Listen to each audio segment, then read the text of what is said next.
et akhlas. Perso, sadin shel boutz, beno leben העם. פשט, ירד וטבל, עלה ולהסתפק, הביאו לו בגדי זהב ולבש, וחידש ידיו ורגליו. הביאו לו את התמיד כרצו, ומלך אחר שחיטה על ידו, כיבה את הדם, וזרקו, נכנס להקציק את אורש של שחר, ולהטיב את הנרות, ולהרגיב את הרוב ואת האיברים, ואת החביתין, ואת היין. C'est une Mishnah très riche. C'est une Mishnah très riche. On va aller doucement. Moi, je suis un peu assommé. On va essayer d'expliquer. Non, tout va bien. Alors, regardez. On a dit hier soir, qu'il faisait 5 mikveh et 10 kiddush yadayim v'raglayim. Ça, c'est clair. Et il se changeait 5 fois. Il passe de Bigdé Zahab à Bigdé Lavan, à Bigdé Zahab, à Bigdé Lavan, à Bigdé Zahab.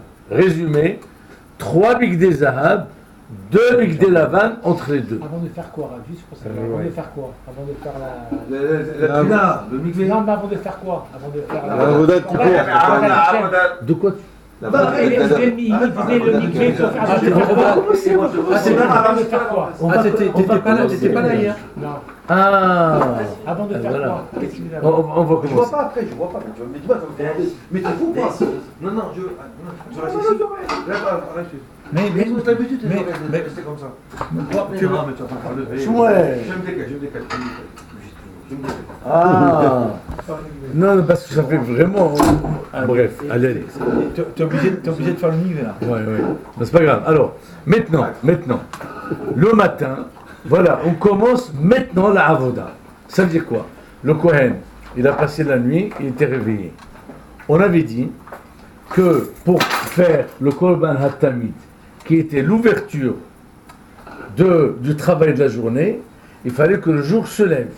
Parce que si on fait le Korban HaTamid, Eyal, la nuit, c'est pas valable. Ça marche pas. Alors, qu'est-ce qu'on faisait? On disait, allez voir si le jour s'est levé. Les Kohanim ils montaient à la terrasse, la plus haute, et ils voyaient si ça commence à s'éclaircir du côté est, à Bishmol, on y disait Barkai, ça veut dire c'est clair. Et pourquoi? Parce que les jours ils se sont trompés, ils pensaient que le jour était clair, en fait c'était la lune qui avait éclairé, et ils ont fait en pleine nuit, ils ont pris le Korban HaTamid, ils l'ont brûlé dehors. Maintenant, si c'est le cas, c'est clair, très bien, qu'est-ce qui se passe? Regardez, Persou Sadin, chez le Boutz, on mettait un drap blanc, entre le Kohen, voilà monsieur Kohen, et le Kahal. Les mikvés de l'époque, c'est pas comme aujourd'hui fermé. On a dit que le mikvé était dehors, on verra, n'est-ce pas? Maintenant il va se tremper. Pour se tremper, il faut qu'il se déshabille. Il ne va pas faire ça devant le Kahal, Kohen Gadol, c'est pas faisable. Alors, on mettait un drap, il se déshabillait, il rentrait, il faisait mikvé, il se relève, n'est-ce pas? Il s'essuie bien, on va préciser pourquoi. Il s'essuie, n'est-ce pas? Ensuite, on lui amène l'ensemble de 8 vêtements qu'il va mettre sur lui et il va faire Kiddush Yadayim v'raglayim. C'est ce qu'on a dit hier. Avant et après. Sûrement, il ne peut pas faire avant Kiddush Yadayim v'raglayim. Pourquoi? Parce qu'il portait son jean, Lewis, avant. Il n'a pas commencé à faire la avoda. C'est maintenant qu'il vient de mettre le premier ensemble de 8 vêtements. Ah, ça c'est Kodesh. Birde Kodeshem, il va se laver les mains. Et là, il va commencer la avoda. C'est clair? C'est clair? Regardez. Persou Sadin. On a dressé Sadin, un drap. Chez le Boutz c'est du lin. Mais le lin top, on va apprendre qu'il les a amenés d'Égypte. Beno le Benaham, entre lui et la population pour le kavod. Qu'est-ce qui se passe? Mehitza, Hazak. Pachat, il retirait ses vêtements. Beno, on parle du Kohen Gadol, le jour de Kippour. On est en train de faire la Avoda de Kippour. Donc il va retirer ses vêtements de Hol. Pachat, Yarad, il descend. Vetabal, il fait le mikvé. Où est-ce qu'il fait le mikvé? Dans la cuve. Hein? À l'extérieur, on a dit Pourquoi derrière. À l'extérieur. Oh non. On a dit au-dessus. C'est pas dans Beta Parva.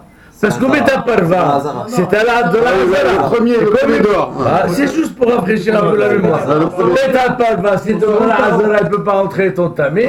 Et comme il est tamé, il ne peut pas entrer là-bas, alors il faisait mikvé À l'extérieur. à l'extérieur. Le premier des 5. Ok? Yarad, Betaval, Ala, il monte, Venistapag, il s'essuie. Franchement, Yarad, Tabal, tout va bien. Je comprends très bien cette précision. Mais s'essuyer, quel intérêt? Alors, les commentaires du Rambam, ils expliquent comme ça. Il dit, parce qu'il faut que le Kohen Gadol, les tenues, c'est pas seulement un vêtement pour ne pas être nu, c'est pas ça du tout. Birde Kodesh, il faut savoir que chaque vêtement avait un sens.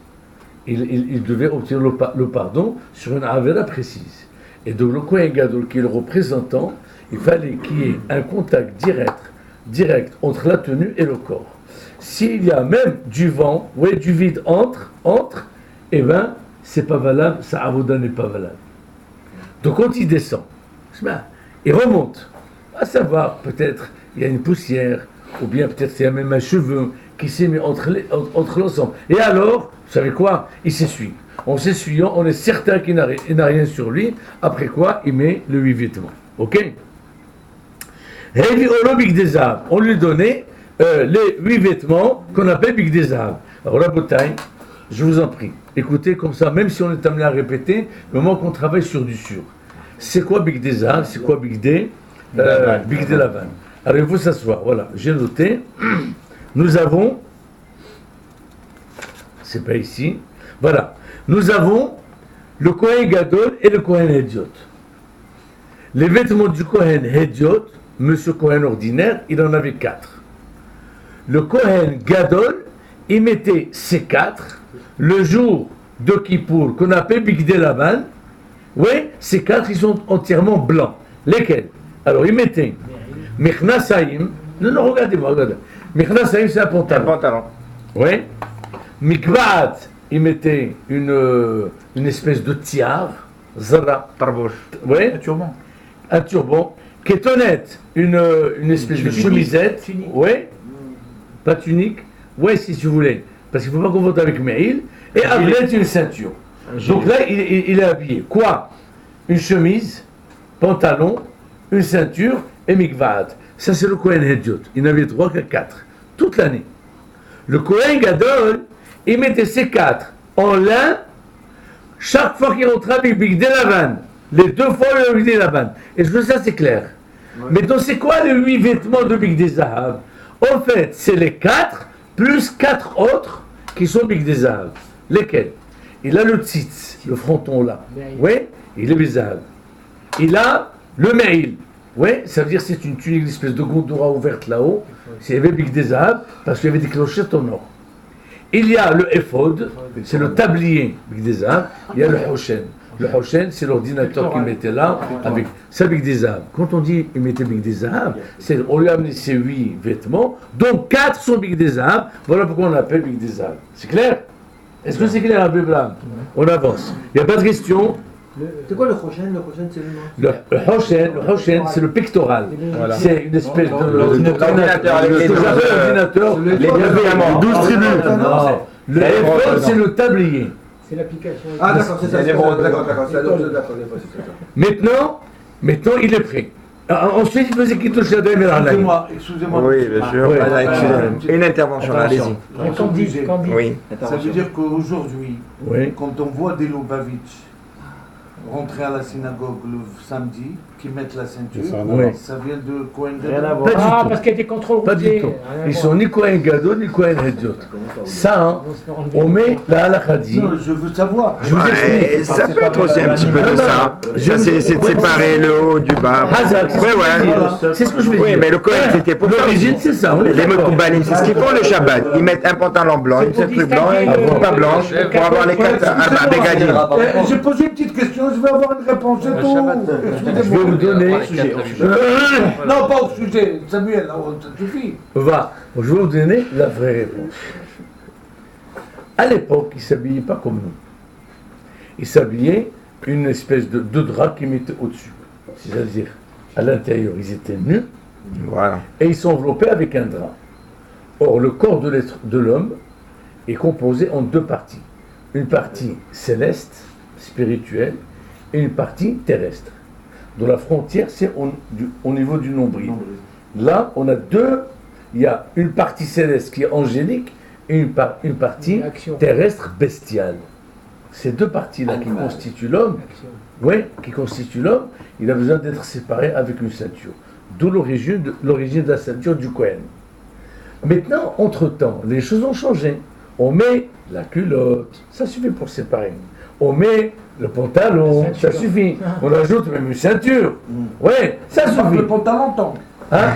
Non, mais je dis pas. Maintenant, et parce que le Kohen, il était la vérité avec ça, c'est très bien. Marche. Maintenant, il n'y avait pas de marche. Il y en a ceux qui, comme les rabbins à l'époque, vous voyez, en Afrique du Nord, ils mettaient toujours une ceinture, grosse ceinture pour séparer les deux parties. C'était des grands. La vérité, aujourd'hui, on n'a pas l'habitude. Eux, ils mettent ça, et d'ailleurs, ils ne le serrent pas. Non, c'est pas grave, mais ils le mettent pour perpétuer, si vous voulez, pour perpétuer. C'est une coutume, c'est une halakha de séparer. C'est une halakha. Ah, c'est une halakha. Parce que si vous mettez une gondoura, vous ne pouvez pas prier. Ah oui, il faut mettre une séparation. Ça, on l'a appris. On l'a appris. Vélo. Monsieur un caleçon en dessous. Hein? Monsieur un caleçon en dessous. J'ai dit une gondoura. Une gondoura sans caleçon. Sans caleçon. Ah d'accord. Ouais. C'est une là-bas. William, c'est pour séparer le jet de la viande. Ouais. C'est le maillot. Heavy Olo et Tatamit. Et c'est pour les femmes. Heavy Olo. Qu'est-ce que vous parlez de l'huile de la viande? Des bêtises. Tu mélanges pas le lait et la viande. Non, ça j'ai compris ça. C'est compris. Filmé. Parce que la femme, on n'a pas le droit. Chez la femme, ils n'ont pas le droit de mettre des maillots de pièces. Une pièce. Vous savez? Bon, moi je connais. Allez. Heavy Olo et Tatamit. On lui amène le korban tamid, ça veut dire le premier korban qui va ouvrir le service Avodat Yom Kippurim. Keratso. Keratso, ça veut dire shihato. C'est quoi shihato? Il est gorgé. Pourquoi on ne dit pas shihato? Pourquoi on ne dit pas shihato? Une seconde. Ah, écoutez, j'ai besoin de calme. Shihita, c'est trancher la trachée artère, l'œsophage et ce qu'on appelle les deux vridim. Maintenant, lui, il ne fait pas une shihita franche. Il fait une shihita de façon à couper, à trancher, selon la halakha, la majeure partie de la trachée artère et de l'œsophage, et immédiatement, il donne le couteau à son second qui est là pour continuer. Pourquoi? Parce que lui, il a une obligation plus importante, qui consiste à réceptionner le sang, ce qu'on appelle Kabbalat Hadam, recevoir ce sang, et dont on va voir la suite. Qu'est-ce qu'il fait avec ce sang? Il y a ce qu'on appelle 4 avodot. Shhita, égorgé. Kabbalah, il reçoit le sang. Olacha, il va sur le Mizbeach. Et Zrika. Zrika, ça veut dire jeter le sang. Ça veut dire quoi jeter le sang? Ça, je ne peux pas vous dire pourquoi, parce que ça dépend du korban. Il y a un korban où on jette le sang dans nord-est, une fois le nord-est, ensuite sud-est. Oui, deux parties. Shnaim chez Marba, comme ça on dit le matin. Il y a des fois, il asperge, il tremble, il fait comme ça. Ça dépend du korban. En tout cas, ça s'appelle Zrika. Zrika, c'est quelque chose d'extrêmement important, c'est le but du korban. Pourquoi? Parce que Zrika, c'est-à-dire il jette le sang. Le sang, c'est ce qui représente l'animal. Qui a d'amour, n'est-ce pas? La vie de l'animal se trouve dans le sang. Et le sang, c'est lui qui a obtenu le pardon. Voilà pourquoi. Dès l'instant qu'il a fait le pardon, même si on n'a pas fait la suite, la personne est pardonnée. On avait la Shrita, on n'a pas terminé. On a fait Kabbalah du Dam, on n'a pas. On a fait Olacha, c'est pas fini. Dès qu'on a fait Zrika, c'est là où on a franchement obtenu la kapara du Korban. C'est lui le symbole de la Teshuvah de la personne. Dans la mesure où le Korban matinal, c'est une offrande communautaire pour le pardon. quotidien de tout le clan d'Israël, alors on commence par ça. D'ailleurs, les deux korban quotidiens du matin et de l'après-midi,